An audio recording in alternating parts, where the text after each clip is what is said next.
தரமான கதைகள், சுவையோடு சுகமாக உருவான கதைகள்.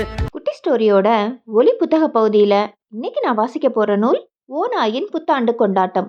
சோவியத் நாட்டு சிறார் கதைகள் தொகுப்பான இந்த புத்தகத்தை தொகுத்தவர் யூமா வாசுகி அவர்கள். இந்த புத்தகத்துல மொத்தம் 42 கதைகள் இருக்கு. ரொம்ப சின்ன சின்ன கதைகள் தான். 1 நிமிட கதைகளா கூட நிறைய கதைகளை நம்ம படிச்சிடலாம். இந்த புத்தகத்தை வெளியிட்டது பாரதி புத்தகாலயம். இந்த 42 கதைகளையும் தினம் ஒரு கதையா நான் உங்களுக்கு வாசிச்சு காட்டுறேன். கதை 29, வெயிலும் மழையும். ஜார்ஜிய கிராமிய கதை. சித்திரங்கள் என் மிஷெங்கோ. ஒரு ஏழை வியாபாரி இருந்தார். அவருக்கு 2 மகள்கள்.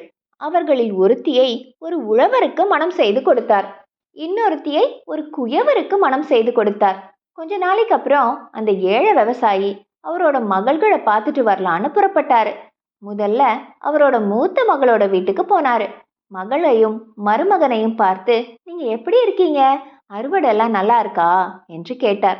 நான் என்ன சொல்லணும், வெயில் எப்படி கொளுத்துதுன்னு உங்களுக்கே தெரியும் தானே.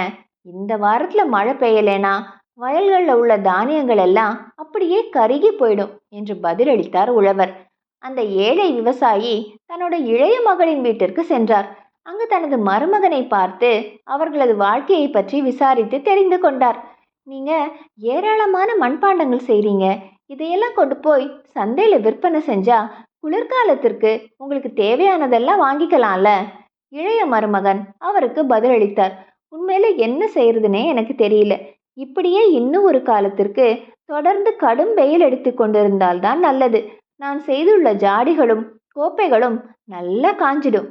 ஆனா மழை பெய்ய தொடங்கிட்டாலோ எங்க பாடு ரொம்ப மோசம்தான்.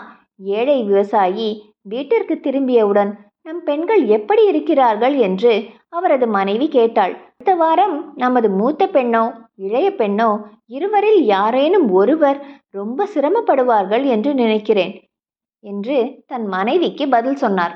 பாரதி புத்தகாலயம் வெளியிட்ட இந்த நூலை நீங்கள் அச்சு வடிவில் வாங்கணும்னா அதற்கான லிங்கை நாங்கள் டிஸ்கிரிப்ஷனில் கொடுத்துருக்கோம்.